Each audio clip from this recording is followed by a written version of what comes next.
Hello, my name is Pete Bollinger, and you're here with Breaking Bread. And I have a special guest right now today, Louis Sanchez. Louis, how you doing today? How's it going? Good, good. Good. Want to tell us a little bit about yourself and your connection to law enforcement? Well, my name is Louis. As far as law enforcement, my whole family's been involved with either the military and law enforcement. My dad was a Marine. My mom was the Army. My nieces and nephews, Air Force, Army. My brother's currently law enforcement himself. Me, I kind of took a different path. I started out doing loss prevention, security, stuff like that, but I kind of didn't really like it, so I went on my own path, I'm now into movies. Right, absolutely. Yeah. But you also, and we'll talk about it as we go, but I know you worked with a lot of law enforcement Yeah. in your security duties and concerts and Yeah, things like bodyguard that. work. I mean, you actually even bail bonds for a bit. I did bail Yeah. bonds for a long time. Yeah. And just took a different path though. Yeah. And what is your heritage? Me, I'm Native American. So we're Native American Hispanic. So from my dad's side, it's Taromar and basically Chicano. And then from my mom's side, it's Hopi, Navajo, and Mexican as well. Do you speak any of the ancient languages? Or? A little bit here and there, but not full on like fluent. Mm-hmm. I know a few words here and there, but nothing like where I can have a conversation in it. And then it's hard to find someone who does speak it. So. Right, absolutely. It is true. In fact, even you see the stories about World War II and how they took the Navajo code talkers, Yeah, right, absolutely. using the language as actual code because it was just so hard to find someone back then that spoke it. So just right, imagine. even Americans, let Yeah. alone the Japanese, couldn't figure it out. Yeah, thank correct, God. yeah. But and I understand the Dances with Wolves. I had heard that they use some of that actual language. Right. I think that was the Sioux language, I think, or the Lakota. Yeah. That's pretty Yeah. cool. Yeah. So tell us. You mentioned the movies. You're working on a movie. I know you're a great director of photography. You've been involved in some of my films. Right. And so you're working on a special project right now. What is that? Currently, we're filming Sam's Cries. So Sam's Cries is kind of a mental health film. Not only me, but a lot of people that got involved with this film, they heard kind of the story about Sam and what happened to him and how he basically, it's kind of like the Black Lives Matter movement that happened back in the early 2000s, late 90s. Pretty much the same thing with the whole I can't breathe. He got the law enforcement did all kinds of stuff to him. So we're kind of filming the life story of not just what happened to him when that happened, but also the whole story of what actually happened before it, what led up to it. About how the system basically ate him up and spit him out. It's just, there's got to be change done to the system itself, the way it's working, and that's what kind of the movie's about, like his life story, what happened to him, and how the reforms. They got some changes done because of his death, but it still needs a lot of work. So his death actually affected a number of agencies. Right. Oh, There was some major changes. From what I've seen from the script and from filming the movie itself, there was a lot of protesting that went on, and then from there they did get some laws passed and stuff changed. Stuff they can't do certain things no more because of Sam himself. What actually happened to him? They did make laws because of that. Now, Sam was the son of somebody that noteworthy in history, some type of a gangster. You know what? I really don't know the entire history on Sam myself. Just basically from the script, and then from what I'm seeing on film. Because I'm actually filming it, so I'm seeing everything as it's happening. I know the exact history of everything yet, but from what I've seen, I don't know the name off the top of my head, but if you know. Well, you shared with me it was a very powerful movie. Yeah. A lot of incredible stuff. Yeah, there's gonna be a lot of really tear-jerking scenes. Just filming it. I mean, as a filmmaker, I'm watching it. It's hard to hold back. The emotions as you're seeing something happening in front of you. Wow. And the acting is really, really good on it. Excellent. And that's and who is directing that? That's gonna be Elijah Lee Williams. Okay. He was. Originally, it was supposed to be another director, and I guess something happened, and then it was George Corona. He came in, and then he couldn't do it, so he had Elijah kind of step in for him. That's another kind of co-directing, but mainly it's been Elijah doing the directing. He's a young director, but so far he's done pretty good. You know job. what? Sounds powerful. You already hooked me. I'm ready to watch this movie, and it's executive produced by our friend Angel Ray. Angel Ray, yeah. She's the one kind of it. She's done a lot to get this movie done. She's moved amazing, amazing. I mean. Impressive how she continues from a long time ago. She just kept pushing and pushing to make this movie happen. Yeah, a lot of people don't understand what it takes to make a movie. You see a movie real quick and you don't understand just for that 30 seconds, it's cut after cut after cut, with different scenes. So to get the movie made, it's so much more than just hit record and that's it. You got to organize from everyone getting there on time, getting the locations, getting the lighting, getting everyone. It's just ridiculous amount to get done. So for someone who doesn't really know too much about it to get it done like that, that's Huge Yeah, accomplishments. it's a total drive. It's a call of from the heart, absolutely. So eh, when we talked before, I mean, we've been friends for a few years now. Right. Our dear friend, your close friend, Mark Krennic, Right. was an actor. He just was in the Matt Damon picture, uh, Ford versus Ferrari. Yeah, Ford versus Ferrari. Yeah, Tenet. Hollywood was the Hollywood story with the yeah. Quentin Tarantino's movie Once Upon a Time in Hollywood. Yeah, and he only started off about 4 years ago I think as an even- extra yeah. with me, Yeah. with our original Mundo story, Yeah. Mexican Mafia assassin. But he went from an extra to being standing next to Matt Damon. I Right. think Mark was amazing. Yeah. Unfortunately, can you share a little bit about what happened to Mark? Yeah.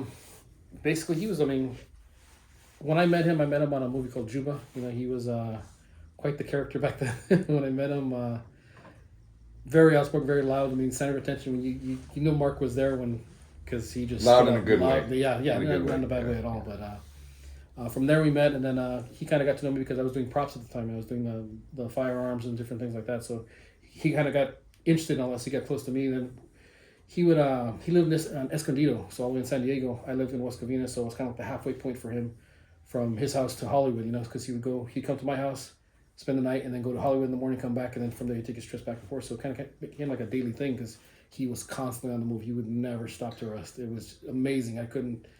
60-something years, I couldn't keep up with the guy. It was truly amazing. I mean, he'd sleep in his car, Yeah. outside of Anything it took to get auditions, that audition, yeah. whatever it took. Yeah, That he guy always was. wanted to be early. Yeah, he says if you're on time, you're late. You know. I remember that's his thing. I'd look out and he'd be in my carport in his car sleeping. Yeah. It's like, Mark, unfortunately, share the bad news about Yeah, Mark. he did take a motorcycle accident, took him out. He went off the road, hit a tree, and then we were hoping he would survive. You know, he was in the hospital for about a month, and then after that, he ended up passing away. But yeah, it's big loss, big loss. It's even to this day, I wait that he would call me at 10 between 10 and 11 at night. You know, like, hey, Louis Sanchez, I'm gonna be on this tomorrow. We're gonna do this and this. I need to sleep for this and this. You know, just every single night he called me. What are you doing? I'm gonna be out tomorrow. On the dot between 10 and 11, waiting for those calls. I still wait for those calls. You know, it's really hard. It's a big loss. You know, Huge loss. And I was close to him, not at your level, but it's a loss to all of us. And I remember that we talked one time when he was in the hospital, and you had told me that as a Native American, there's sometimes you have these powers or it's kind of feelings. Yeah, they call it intuition or whatever it is. But yeah, it's a little stronger than most people would have. And I tell you, I don't think he's gonna pull through. Like, they're saying. I mean, they were telling at the time he was saying, "Oh, he's looking really good." Stuff, but I already knew he wasn't gonna pull through. And that had happened to you before. You've had those Yeah, feelings before. yeah. I mean, with the Native American background, that's what I've been told is from that, from my mom's side. You know, my mom was really strong with that, where she could say, "Oh, we're gonna have an earthquake in the next couple of days," and sure enough, we'd have an earthquake. You know, like hers was really right on. Mine, when I was younger, I would hear stuff. You know, like, "Oh, don't turn on the street," and I'm gonna ignore it. And sure enough, get pulled over, get a $500 ticket for something, exhaust or whatever it was. You know, back then I was into street racing, so I had my car was all loud and tinted, and just being a kid. You know. But I should have listened to my intuition back then, but I didn't know. Mm-hmm. So as you get older, you learn more. Start listening to that little voice. It's not just there. It's telling you to do something or it's telling you something, you know. Even my daughter, before she was born, the doctors have told us she's going to be born on the 31st of December. That's my birthday. So I'm kind of happy, you know, we're going to have the same birthday. But I'm like... Easy to remember. Yeah. Yeah, heck yeah. I told my... It's going to be 18th December. I don't know why he's telling me that, but 18th December. And she went to labor on the 17th. So like, oh, pretty close. I got there. No, she held out 8 o'clock in the morning, the 18th. She was born. Awesome. Yeah. Wow. So he's pretty dead on that one. So going over to the work side, when you were bodyguard, I know you were a bodyguard for some very, very famous people. Right. Can you share maybe a little bit of those stories? A few of those stories? So I think you have from Snoop Dogg, at Ice Cube, pretty much anyone on the Power 106. I worked in the nightclubs, so I worked as manager for Spice. He's being West Covina, and then from there I went to Crazy Horse, and Crazy Horse was a bigger venue, had more of a concert thing. So you have like Tiger, there's any performer that would perform there. You know, I was head of security, so I'd go in and take care of and do the bodyguard work. And I remember the game showed up. When the game showed up, that was like a nightmare for security. We were a little short-handed as far as staff, and then his crew came in, and there's probably a good 50 to 60 people that came with him. That's a lot of like big entourage. Yeah. most of his entourage didn't have ID. Most of them were smoking weed. They had guns on them, and it's like it was a knife. You have maybe 12 on staff that you can probably do something compared to 50 people that you know is going to cause trouble. I was shocked for the game to be as nice as he was. Like, don't worry about it. I'll tell him go. I'll tell you. You tell me who do you want here. I'll get him out of here. You know, not even fighting about it. I thought we were going to have a nightmare situation on our hand. No, he was one of the most pleasant guys there was. You know, shockingly, I didn't expect that from him at all. You know. Well, you just actually answered one of the questions I was going to ask. Who was a nice guy? Who was a bad guy? Who gave you a hard time? I think for the hard time, probably Snoop Dogg. Snoop Dogg, yeah, he's too much with the weed, and he wants to do whatever he wants, and it's just his way or the highway, you know. So like, I understand you're famous for smoking weed and stuff like that, but there's a time and place for everything. Appropriate. Yeah, exactly. Yeah. And disrespect. Yeah, exactly. Yeah, and I know he has his own internal bodyguards. That's because I actually know one of the guys, but even to outright disrespect you, knowing you're head of security. Yeah, when you go to a venue, you know, you got to abide by the venue's rules. And there's rules. It's not just all for the city. There's laws. I mean, we pay fines. If someone's doing certain things, we'll get fined for it. Fire marshal shows up, we're in trouble. You're not the one paying it, we are. You know, so you got to respect. Like, I'm telling you this for a reason. You know, we're here to make money. Everyone's there in this business to make money. And when you're doing that to make us lose money, that's when you look really bad on us. You know. So who was the nicest guy, or the nicest gal? You know what? I have to say DJ Fally Fowl from Power 106. He showed up. He made our club like his personal club. He would send people over all the time. Hey, I'm sending this person over. Really cool cat. You know? Awesome. Yeah. He was one of the nicest guys I've met so far. Yeah. And so during this time, you probably interacted with sheriffs and police officers a lot. Oh yeah, big time. I remember for the nightclubs we had what's called 911 parties. Basically, 911 party is anyone in when you call 911, it's going to be fire department, ambulance, police, all that. So they had a party for particularly those people in law enforcement, you know, and the people that follow them, the girls that follow them, pretty much. So we had an event, 911 party. It was LAPD showed up, and Long Beach PD. They both showed up, and I guess there's some kind of rival going on between the two. They started off in the club like when everyone gets there, everyone's okay because no one's drinking. But then once they start drinking, the alcohol starts flowing. That's when the little rivals show up, you know. So towards the end of the night, we had little scuffles that kicked everyone out, and what do they call that? Liquid courage? Pretty much, yeah. That's what happens. They lose the ability to make good decisions. Right. So Club Spice, you had your upper level where the club was, and then you had a parking lot on top, and then you had your lower level. There's another parking lot down there. So most of the time you kick people out, everyone goes out, floods out to the big parking lot, and then they have some cars parked downstairs. So we have a fight, throw them out. Everyone goes to their cars, and then downstairs people are going to their cars too. So I guess as they went downstairs, the LAPD and the Long Beach PD end up meeting up with each other. I get the call there's a fight downstairs, so I go running downstairs, and sure enough, it's LAPD and Long Beach PD. Both of them, tactical standoff, handguns out, pointing at each other. It's the craziest thing, most bizarre thing, because they're throwing up LAPD like it's a gang and Long Beach PD like a gang.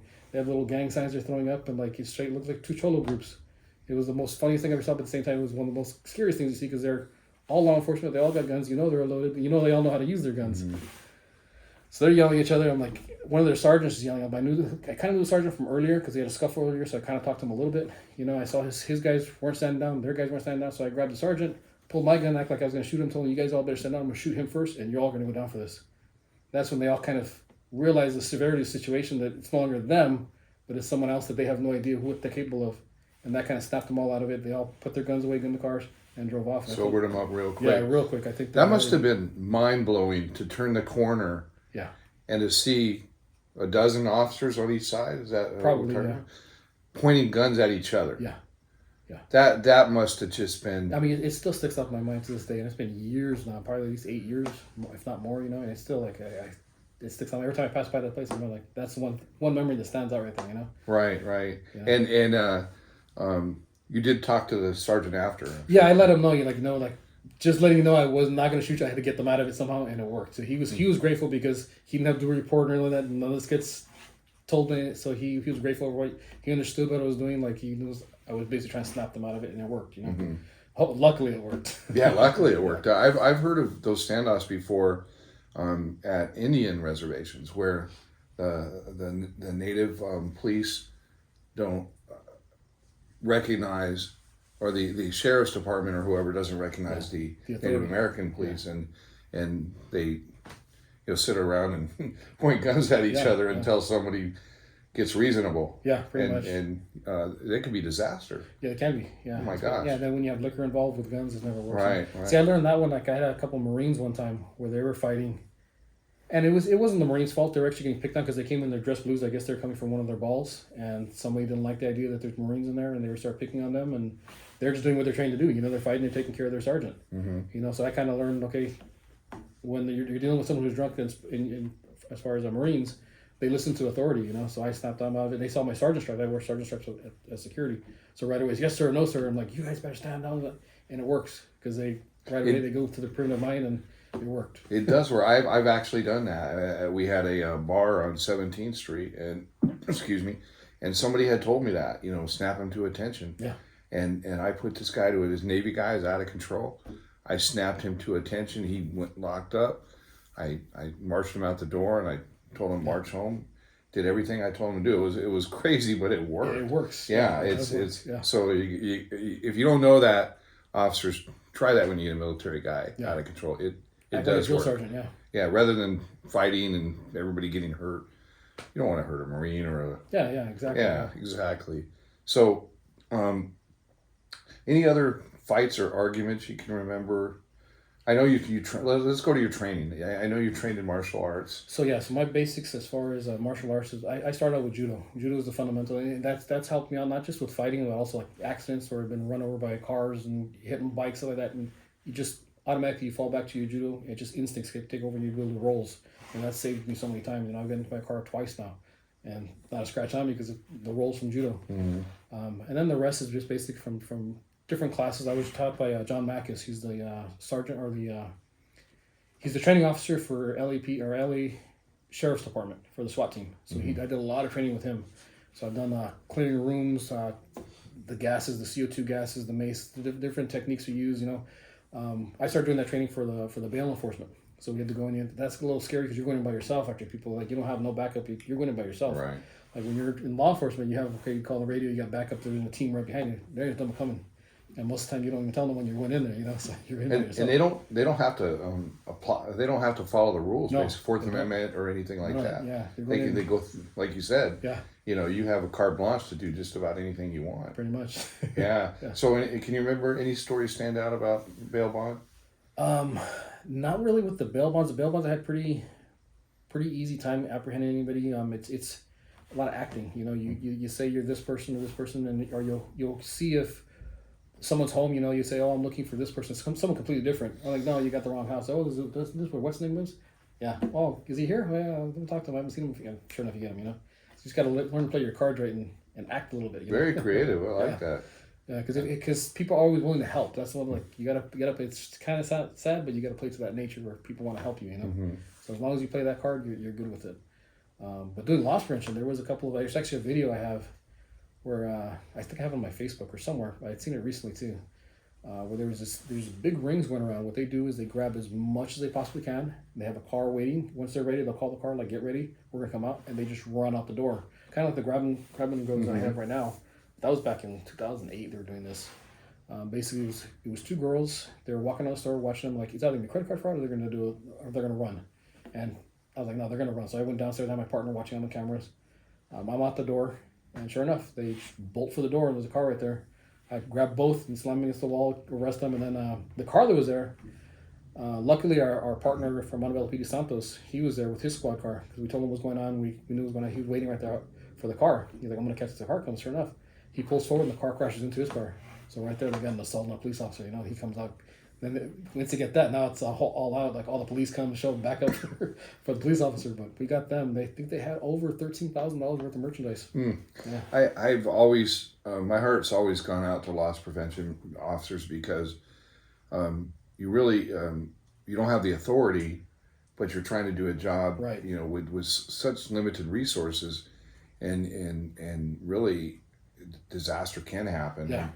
I remember a guy in Orange, California. He was a brand new security officer. I think it was a Sears, and he gung ho at the time, brand new. Ran after a parolee. Didn't really realize the danger involved, and the parolee turned on him and shot him in the chest. Yeah. this kid, 21-year-old kid, just gone, and yeah, I forget, it was something insignificant like a pair of pliers or something like that. Yeah. That the guy stole, and now you look at it and you watch these people walk into these shops load up with $800, Yeah. $900 worth of stuff, throw it over their shoulder and walk out. Yeah. And you realize that this kid and many others that we'll never know about across the country have given their lives just trying to protect property and everything. It's just speaking of, I remember there was some gangster. I was just talking to one of my friends. If you go to the Montebello Mall in Montebello, there's the J.C. Penney's out there. There's a staircase that goes from the bottom parking lot to the top parking lot. And I remember I had to run out the door after him. He's running up the stairs. I'm chasing right behind the stairs. He turns around halfway point and goes after me. He pulled a knife out though. Luckily, I was able to catch his wrist and lock him up and throw him down. But it's like could have been an end. Yeah. Luckily, I was wearing my vest too. Like I think he did slash. He barely cut my t-shirt, but I had the vest under that. And there's a plate right there, the metal plate, so that it didn't cut anything on the vest. But yeah, like afterwards, he's like, "Hey man, I thought I could take you. Like you're fucking strong, eh?" But typical troll, like you just tried to kill me, right? Not take me, Like it's part of the game, in his mind. Yeah.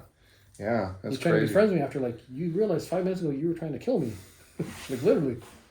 But yeah, it was over with. It was a cool water cologne, and then like as he's walking, more t-shirts and stuff are falling out. But it's like, hey, risking your life over that, Like, unbelievable, and him too. I mean, they're willing to kill for it, Yeah. It's kind of crazy when you think about it, but so let's go on to the life of your father. I know you have well, let's start where I met you and I heard the story. So okay. We a few years ago we were doing a movie called Suicide by Cop. It's actually been over 3 years now. Yeah, it's been a while. Yeah, and the great Vernon Wells through Commando and a couple other. Mad Max, I think he was in. He was the star of that movie. Well, we had an old police car that we were using because it was a retro, like a 1970s thing. And Louis was there, and he was he was letting us use the car at a significant discount, which we really appreciated because we don't have a lot of money to film. And so he's there. So Louis and I got chatting, and we became friends. And he told me about a story about his father, that he was writing a script and he was eventually going to do a movie. Right. It really, hit my heart because one, we're a military family, so I highly respect the military. And his dad just sounded like a true warrior. I mean, an unbelievable person. So I'm going to let you explain, talk about your dad and his endeavors and he started off and everything you can remember. Yeah, well, when I first met you, he had just passed away, so it's kind of fresh in my mind. Like you're going through all the stories he tells, it's like you're trying to remember them because like that's one thing I tell people, like right now if you have your parents still alive, listen to their stories, write them down, videotape, whatever you got to do because you're gonna hear those stories and you're gonna try to remember. You're not gonna be able to remember them. So I started doing the research on the stuff he was saying. Like he went through 9 helicopter crashes. I didn't realize how significant that was until you start doing research on it. Most people do like 1 crash and they're done. Like they're out of the military. He went through 9. He flew medevac, so he knew the danger he was going into. He always tells, his expected survival rate was 30 seconds. Once they hit the air, 30 seconds was how long they were expected to survive, So he had gone through 9 crashes and still went, and he was still going back, and it's like, it was crazy, like all the stuff he went through, he had a lot of trauma because there was an attack on the base at night, so they didn't know who they were shooting at. They shoot gunfire, they shoot back at the flashes. When the sun came up, there was kids. It was like 13, 14-year-old kids that came attacking them. So he was always real traumatized with kids. You don't mess with kids around. Like that was one thing my dad was adamant about. You don't mess with the kids. And they did foster care. They ended up adopting kids. So all those stories are kind of fresh in my mind. So I kind of wrote his story, like all the stuff I can remember him telling us. Me towards the end, me and him got a little close because he started saying I was doing bouncing, I was doing security work. That's what he used to do before he started doing Social Security and all that stuff. So kind of swapping tales back and forth. He was telling me one time that he was working at a club, and they put him on the celebrity duty. Basically he had to be the bodyguard for whatever celebrity showed up that night.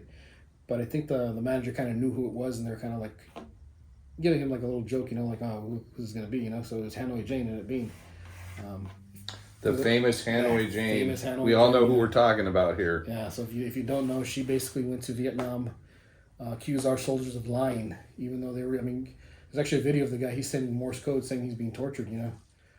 She sat on the guns they were shooting down the Americans, and laughed at it while she's sitting on there, like believing. Can't get that picture, that video out of my mind. Her on that tank, laughing while she's holding on that North Vietnamese tank, and then the Morse code. He actually handed her a piece of paper as she was walking down the line of the Vietnam veteran prisoners of war, calling them baby killers. Yeah. And she shook the guy in, put a piece of paper, and they all thought that she was gonna hold it. Well, she did hold it till the very end, and then she handed it to the North Vietnamese commander, who subsequently killed that prisoner. And so Hanoi Jane is one of the most evil, just a terrible, terrible person. I don't even call her an American, even to this day, even though it was 50 years ago. Right. She's still it's unbelievable. Terrible person. So please, I know this is a very impactful story to you, and your father. How she was saying the baby killer. So he remembers, when he got off the plane coming from Vietnam, he still has the memories of 13-year-old kids that was killed. So it really affected him as far as people calling him a baby killer, because in his mind, like, he did something wrong. Like, you're getting shot at, you don't know who it is, you're shooting back, especially in the dark. You're seeing the muzzle flash, that's all you're shooting at. But it really messed him up to have people yelling and screaming. Even like when he got from the airport, he said there was a girl that spit on him, and that really, really messed him up, because in his mind, maybe they're right because I did kill kids, but it's like, it's self-defense. There's no excuse for it. And that was the Vietnamese, the way their tactics. They would get kids and they would drug them up and send them after these guys, using the bad guys to go kill them, and they would do it. So coming back, he had all that with the people protesting the war and people calling them baby killers, and then seeing that what Hanoi Jane had done, knowing here she is coming to the club, so in his mind, he got word from the owner or the manager. Wow, guess what? Yeah, and they're kind of riling him up. Like, oh, you're going to be her date. You're going to be all nice and shiny for her. You're going to be her boy toy, for the night. So he was kind of like, it was really bugging him, really. So he said he was out back. He was waiting for her to pull up because she was going to pull up in the limousine, and there was like a special entrance for the celebrities, So he had his .38 revolver. He was spinning around, waiting. He's like, I'm going to kill her. I'm gonna do it. And so she got out of the car and she came out with a broken leg. He says, I remember seeing the cast come out, and she grabbed onto him. Like, he was already going to shoot her, but she grabbed on because she needed to stand up. And that's when he saw that she had a broken leg, so he's helping her up. And she got up, he puts the gun to her ribcage. And she didn't even realize there was a gun on her ribcage. She's walking forward and says, oh, you're such a nice man, this and that. And then right when he was going to pull the trigger, the flashes start going off, and the paparazzi had come. It's like he had to decock the gun and grit with a smile. He says the next day, the guys at the club were laughing. I'm like, oh, here's your date. And they threw the paper at him, and he was right there in the paper. This picture of him with Hanoi Jane on his arm. He says, if you look really close, you can see his arm tucked under there with a .38. I'm trying to find that photo. I'm hoping I can find it somewhere, but I really want to see if I can get that .38, like see that picture of the gun underneath her ribcage, But according to him, that's what he was ready to pull the trigger. But the only thing that stopped him was the camera flashes. If those camera flashes wouldn't have gone off, he probably would have pulled the trigger on her. It sounds like he might have hesitated for the human connection too, like when she grabbed on him. I think because, like I said, when people, like, your nature's to help people. Mm-hmm. So when someone grabs your arm, like, I need help, I think that kind of snapped him out of it a little bit, and that's where it goes back to, like, it's just human nature to help people. And so how many times did your dad tell you this story? Over the years, I probably heard it a good 30, 40 times, like. Never changed? Never changed. He's never like, oh, this. You're 100% sure. And then when I looked it up, too, like, after he passed away, I started looking into all his stories, and yeah, sure enough, during that time period, she had a broken leg, she would go out, and she had a cast on her legs and stuff like that, so. And what club was this? Where was this at? The Mardi Gras. Yeah, there was a club called the Mardi Gras in downtown LA. I haven't really found any pictures of the Mardi Gras. I've looked for things, but I know it did exist at one time, Mm-hmm. But yeah, because most of his stories, you talk about the Mardi Gras, the Red Onion right there where Crazy Girl used to be in West Covina. But different clubs, and most of all the stories kind of check out. If you talk to people around that era, like, I went to this club, I went to that club, And then being in the clubs too, I met a lot of promoters that actually promoted for the Mardi Gras. They're older guys, but they're still in the club scene, and they promoted Mardi Gras. So. Did anybody else know that he was going to kill her? I don't think anybody knew he was going to kill her. They were doing security. His best friend Big Al, he heard the story. He kind of confirmed. I remember growing up, he kind of confirmed, that he remembers that night. He remembers seeing the picture because he's the one that saw the picture and was making fun of him. Like, he actually gave him the newspaper and threw it at him. Like, oh, here's your picture of your girlfriend. because he knew the story, what was going on with Hanoi Jane, so he kind of knew it was kind of just messing with him, you know. Right, sure, having fun like guys do. Yeah, exactly. So. And did he tell the story to anybody else? I would assume probably his friends that he had. You know, he had a lot of friends from Vietnam, but a lot of them they started doing mercenary work where they were going back and getting the PODs. And actually, his last, I remember there was a guy. He came back and he wanted my dad flew medevac, so they wanted people with helicopter experience because they were going in to get the POWs. There were still a lot of POWs that were still left even after the war. They had to go back and get them. You know, they were going to pay him $250,000 to go back one more mission to help them out with the helicopter. Fly in there and fly out. It was real simple. And like the Rambo thing. Pretty much the Rambo thing, yeah. They were hiring Vietnam vets to do it, and he turned it down, and that was the last we heard of that guy. So they might not have made it out alive. You know? Wow. Yeah. Wow. And did you ever see that revolver that he had? Did he? Yeah, the 38 special. Yeah, Mm-hmm. yeah, he did have that 38. That was his prize. He won it actually in Vietnam. There was like a shooting competition on the base, and he won it for a shooting competition. Oh wow. Yeah. So it was kind of one of his prized possessions. Yeah. And when he tell the story, did it require drinking or did he tell it nonchalantly? No, actually, my dad, when I was alive, he never drank. Okay. Like, yeah, he said, you know, back before he was a drink, he would smoke weed. He became a Christian. Once he became a Christian, he stopped all that. You know, he just completely went for the Lord. When he talked about what he was going to do to Hanoi Jane, what would prompt that story?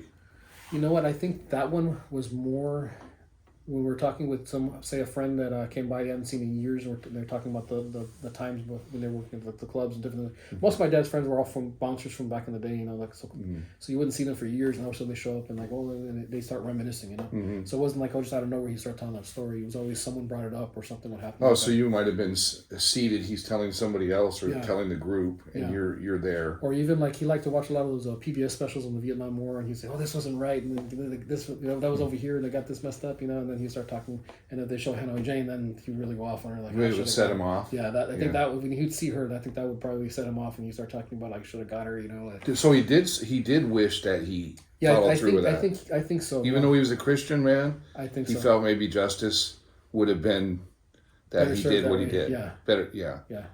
Yeah. I think it played with him a lot throughout the years, you know. So he did wish he did it. That's very interesting. Yeah. And when's the last time he told you the story? You know what? The last time was probably at least 10 years before he passed away. You know, it wasn't something he would bring up. He'd bring up other things, you know, and then a lot of the crashes he'd bring up, you know, one of the crashes he specifically talks about his flak jacket hit with a 50 caliber. You know, he got hit right in the chest, and then he had some change in his pocket. And I guess he always showed us, oh, look, this was my pocket when we crashed, and it was just melted quarters. You know, since he remembers waking up from the hospital, he wanted to go to the vending machine. He went to get pocket of his change, and it was just all melted. Man, war. There was a lot of war stories. You know, he had. I can't really remember a lot of the stuff, but he would talk about him being in the medevac. He had that helicopter. So their particular patrol was with Colonel Allgood. Colonel Allgood was he said he was a good guy. You know, he was a white guy, but there was a lot of racism in Vietnam. A lot of people don't realize, like, out there was a lot of stuff. You were either white, you were brown, or you're black. That's the only. Really? Yeah, that's the way it was. Wasn't a brotherhood of soldiers. Not the way they make it to believe. You know, once you're on the fighting and you're actually shooting, yeah, that's one thing. But when you're on the base, that's the way it was. You know, so the blacks are always into the drugs, and the whites are always trying to get themselves promoted to get to desk jobs. You know, like one of the guys he says, like, yeah, there was a rocket raid and he was behind the desk and somehow he got a splinter and he got a Purple Heart for it. You know, but because they were the ones putting in the paperwork, you know, so they did all different things. That sounds appropriate, yeah. Colonel Allgood, he saw who was actually fighting. He knew it was the Latinos that were fighting, the Chicanos. So he's the one. He made his specific the Lucky Red Lions. He called them the Flying Beaners because that's what he wanted. But he wanted them because he knew they were fighting. They were doing what they should be doing. That was if you want to get something done, they're gonna use them. You know. Can you? We have that around here. It's up on top. Chris, can you grab that or something? I want to show this. There's so much respect I have for your father, even though I did not know him. Yes, show the camera this right here, and go ahead and describe these. All right, so this is his platoon patch. That's for the Colonel Allgood's Flying Beaners. Flying Beaners. This is the Lucky Red Lions. That's his platoon. And then these are some of the awards. These are not all the awards. This is just what I found in his stuff. I got an order, actually. He had, for some reason, he didn't have all his awards. I don't know if he was ashamed of them or what. One of the stories I actually heard that after he got back from Vietnam, he was actually ashamed of what he had done, you know. And he actually burned all his uniforms, all his gear. So he threw it on the fire and burned it. One day he just got tired of it, tired of being called a Marine, tired of baby killer and all this stuff. So he just burned everything. So there's just the stuff I find. I know he has a lot more awards. I know with this one he's supposed to have, I think it's 14. He's supposed to have a number 14 on there, not just the 3 stars. And that's his aviation wings. And then he's saying he was a sergeant, and the last day before he left Vietnam, he actually punched one of his lieutenants in the face. They got busted down to it's a Lance Corporal. But that was just his way out. Hey, you know what? Why not? Right? I'm not going to be a career guy. Yeah, he's tired of it. So. That's amazing. That's amazing. So, you know, what's your father's name? George Sanchez. George Sanchez. Yeah. You know, wow, so much respect. And that was one of his helicopters. One of them, I don't think that one survived. And one of the 9 that crashed. You know, we owe such a debt of gratitude. Here you go, Chris. We owe such a debt of gratitude to all soldiers, all military, but most of the time they get treated really well when they come back. But we all know Vietnam, that wasn't the case. Vietnam was not the case at all. Like the soldiers were treated so bad. People don't realize, like, now you see a soldier, you know, thank you for your service. Back then it was they were really spitting on them, and that was the thing too. When I was doing the research, a lot of people were saying, "Oh, it never happened." It was like, that's not something that my dad, especially my dad, he wouldn't lie about stuff. No, they all say that. They all tell the same tale. And if you look it up, like, you look online, like they're trying to erase that. Like, no, that never happened. There was no confirmed cases. It's like, confirmed. What are you supposed to go to law enforcement? You got spit on back? Right, exactly. You know? No confirmed especially cases. A Marine was going to go. These guys I haven't heard that yet. I guess I grew up with too many of them and heard the stories, and I wish each and every one of the returning soldiers would have punched whoever spit on them and knocked them out, or maybe worse. But maybe that would have stopped it then. Yeah, who knows? But I'm totally intrigued by this Hanoi Jane story. And the fact that even though he became a Christian and that he was sorry, sometimes maybe, that he didn't go through with it. That's kind of what she might have deserved. It could be at the same time, like, everything happens for a reason, you know, like even the hardest things you go through life, you don't really know the reasons why things happen. Even when my parents passed away, you know, like my dad passed away first, and then 6 months later my mom passed away. You know, I look back at it, it's like, you know what, if my mom would have passed first, I don't think my dad could have taken it very well, you know? And so there's a reason for everything. We don't know it. It's ultimately, it's up to God why things happen certain ways. We may never know why. So true. So even with that, we don't know why he didn't pull the trigger. Because I mean, I wouldn't be here today if he pulled the trigger. That's a good point. Yeah, he would have been in prison. There's a lot of stuff that happened. Yeah, you don't know. So or everything happens for a reason. We gotta. Yeah, worse. And you know, maybe that would have tormented him to being psychotic or something. You know, who knows? And so you're right. So many things we don't know. Right. But she is a lucky lady. Yeah. That's one thing for sure.